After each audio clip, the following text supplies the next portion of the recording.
Welcome to Getting Hell with Lesedi Precious. Today we have a chat with the original Mosadi in the making.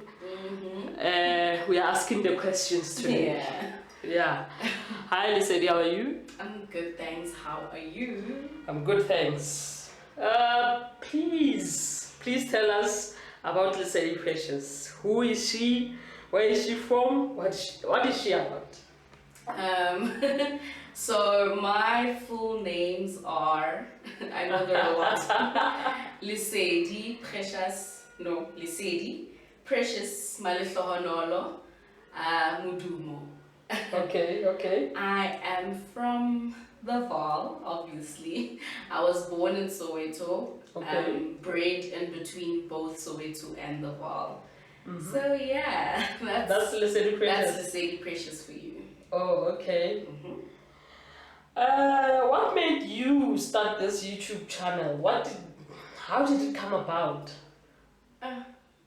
So this YouTube channel is a platform for my people in the Vaal, mostly, as I said in my introduction video, to come here and tell their stories. You know, we see these people on a daily basis on their social media, wherever they're doing business at, but we don't know the story behind how they started, how they're going, and where they're going. So this is a platform for them to come and honestly tell us about them, about the businesses they're running, about the brands they're running, about their personal lives being so.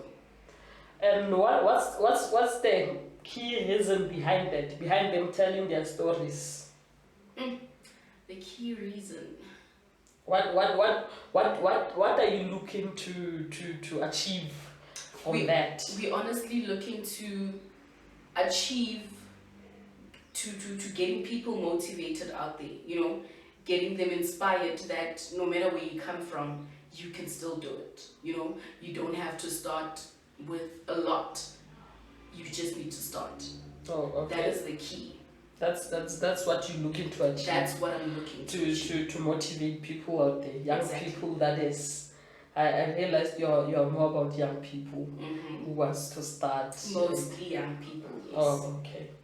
How long have you thought about this? How long have you had this idea? To be honest, I've had this vision for like the longest time. I've just been sleeping on it. Why sleep on something you so know, good?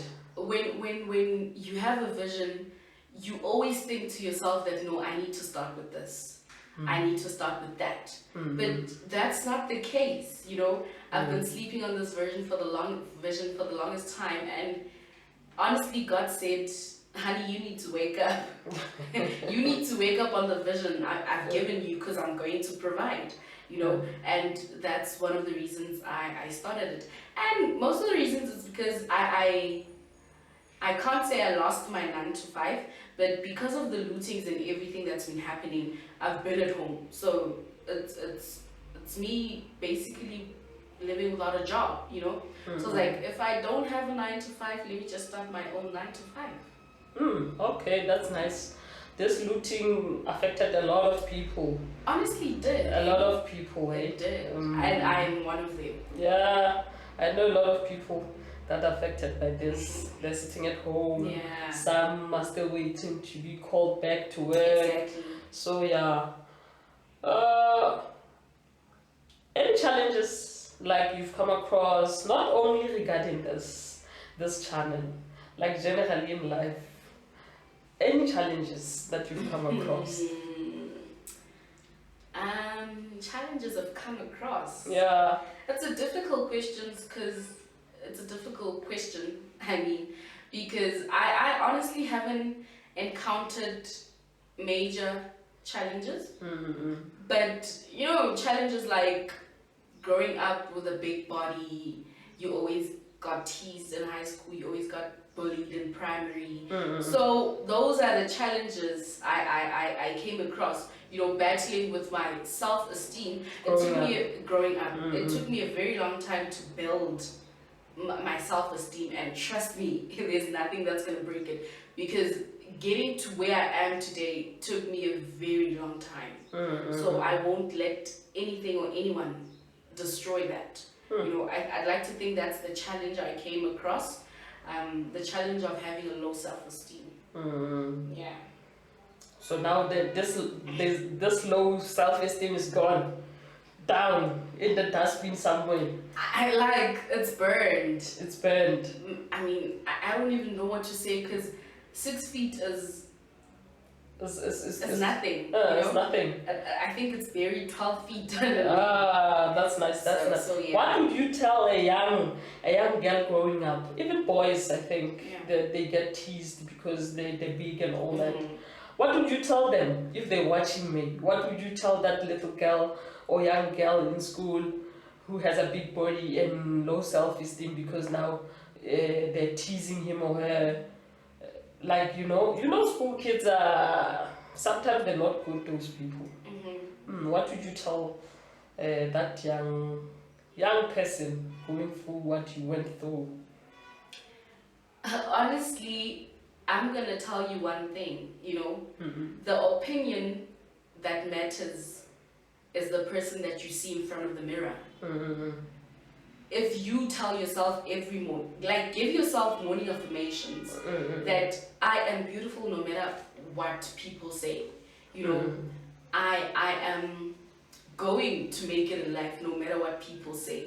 So do not take what other people tell you into consideration. Don't allow people's words to break you, because that's one of the reasons that messes with our self-esteem, you know. Don't allow people to tell you that you're not enough. You know, be true to yourself. That's one thing I've always done my entire life. I've always been true to myself, and I think that's what makes me stand out. I am true to myself. I don't want to be like so and so, or I don't want to be like, oh, Zbaniba and he's like this, so let me just try being like that. I am true to myself, and I think that's what makes me stand out. So be true to yourself, believe in yourself, and tell yourself each and every single day that you're beautiful. Yeah, exactly. You mustn't wait for someone to come and tell you that, you know what, you're amazing, you know what, you're beautiful, you know what, you can make it in life. Don't wait for anyone, because if you keep waiting, you're gonna wait for the longest time. So don't wait.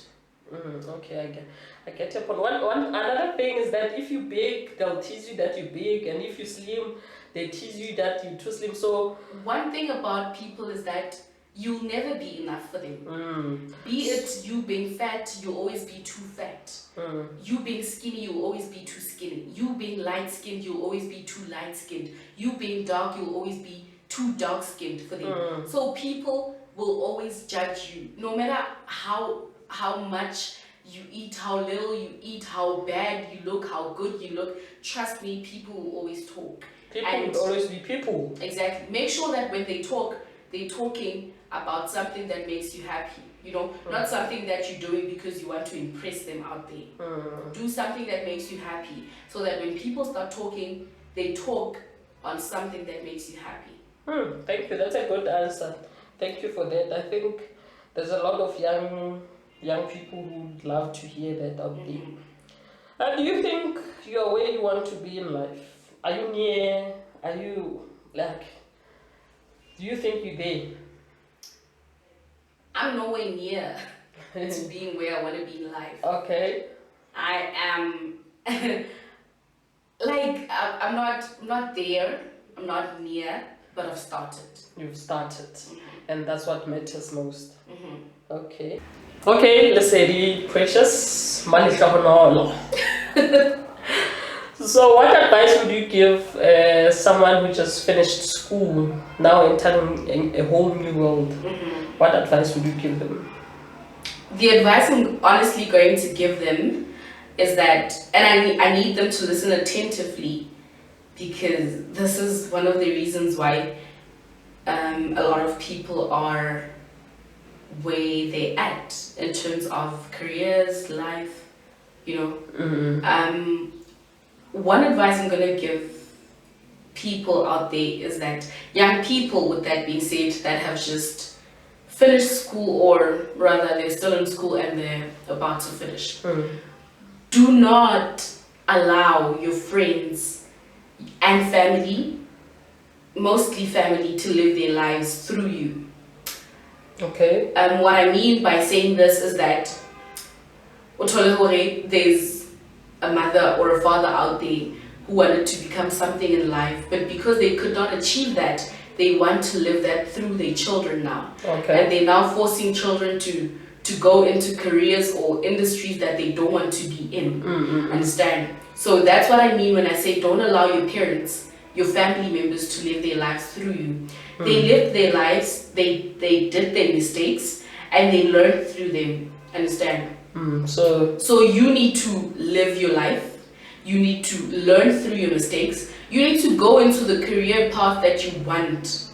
Not because people are telling you to do so, but because it's something that you love. Okay. Yeah. That's great. That's a great answer. So listen, please tell me, if you could, or if you had a magic stick, or maybe you know how to perform a miracle. Please tell me those 4 things you'd change in the world in South Africa. 4 things. Wow. There's actually a lot, but I'll just mention. I'll try finding 4 from those. Yeah. So I think the first thing I'd love to change is the fact that sanitary pads are sold and condoms are free. You know, having sex is a choice. Having sex is a choice unless you go through a case whereby you've been raped or something like that, something close to that. But having sex is a choice, and condoms should be sold. I know there are condoms that are sold out there, but when I say condoms should be sold, I mean even at clinics, condoms should start being provided to people. Understand? And sanitary pads should be for free, you know. Sanitary pads should not only be donated by people who feel like they want to donate, but sanitary pads should be free for everyone and any girl out there, you know, because going on your periods as a young girl is honestly the hardest thing that will ever hit you as a girl. So yeah, I think that's the first thing I'd change. You'd give out pads for free. Exactly. And sell condoms if it were for you. If it was. Okay. For me. Got that. The second thing I'd change is, see, I have this campaign that I've started, Mosadi in the Making.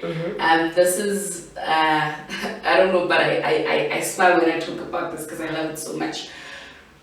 This is a campaign that's going to raise a young female president, you know? Okay. So that's the second thing I change. I'd love for South Africa to have a female president. Oh, okay. The third thing I change, the third thing I changed, sorry about that. Okay. The third thing I changed is I'd honestly replace everyone in parliament.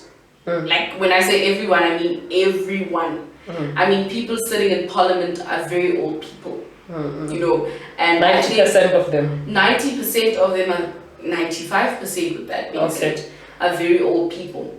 So I think if we were to replace people in government or our ruling party with young people, South Africa would go somewhere. Fresh minds, you know, people who think for now and the future. You know, I think South Africa would be a better place. And you'd change that. Exactly. Okay. The fourth thing I'd change is our educational system in South Africa. Reason being said is, I'm going to make an example with America. In America, you find schools like art schools, science schools, you know, musical schools, schools whereby children enjoy going to, you know. How South Africa is that you're forced to go to school to do something that you don't entirely love. You do maths. Education is the key to success, you know. I mean, why don't we find other keys to success? When will South Africa find other keys to success besides the education system that they're giving us, they're forcing us into? How about we we create more schools for handy children, children who can work with their hands more than they can work with their minds. How about we create schools for, and I know there are schools like that, but these are schools for like afternoon classes, you know. How about we create schools for children who are very athletic, you know. How about we create schools for children who are very musical, you know. How about we create schools for children who are in the arts, you know, people who live to be in the arts. And shouldn't be private schools only. I know. And this shouldn't be done at a later stage where you're now going to varsity or higher education. Why don't we start our children at an early age? You know? So I'd honestly change our educational system. Yeah. Because really where I come from, in my times, okay, there's this subject until grade 9. As I start grade 10, I had to choose between science and agriculture. So like exactly my point. Why don't we allow children to be who they want to be from an early age? You know, if you want to be a scientist, start going to a scientifics or scientist school from an early age. If you want to be a musician, go to a musical school from an early age. If you want to be in the agriculture industry, why don't you start from an early age? You know what I'm talking about. I get you. I get your point.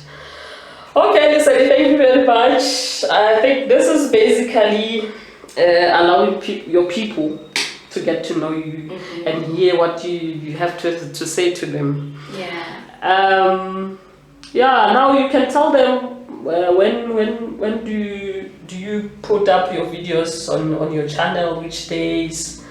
You know, I think that they'd like to know that. Maybe sometimes they don't know, they just see you posting on Monday, Tuesday, there's no video, you know. Just let them know when you're posting. I post my videos on Monday, Wednesday, and Friday, every day at 7 p.m. Unless I come across technical or network issues, my videos will be delayed, but it's every Monday, Wednesday, and Friday at 7 p.m. Okay. For myself, so far, I'm motivated myself. I watch your videos, the chats you having with these people, and I'm motivated myself. That's the motive behind my YouTube channel. Imagine if I'm motivated, what happens to young people out there who are starting? Exactly. They should be motivated too. Exactly. Okay, Malika Honolo, please close the show for us. Thank you very much for a nice chat.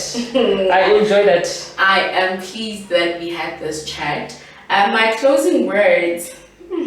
What do I have to say? I don't have words. I have words, but this is a small advice to everyone out there. This is directed to everyone out there. I want you to remember that our destinies are not the same. So we should not compare our challenges, our successes, our obstacles, you know, our path in general. Our paths in general, you know. There was a video I was watching, I think it was on TikTok. This guy said, when we take a taxi, go at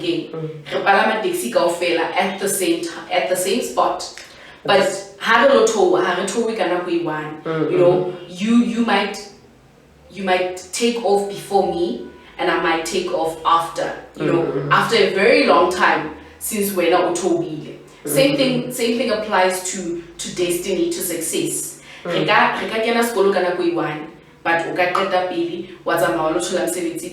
successful even before understand? So just know that when your time is here, nothing, no one, not even the universe will stop it, because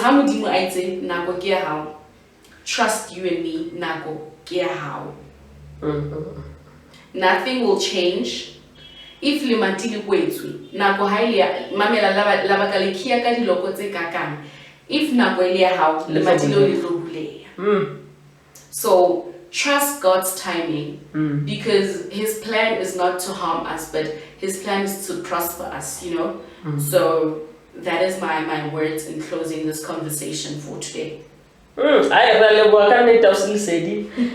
Really work all you utlwile le nna ke utlwile ke sure le batho ba shebeletseng ba tla ba utlwa hantle hona. Thank you very much. From us, Getting Real with Lesedi Precious, this is goodbye. God bless.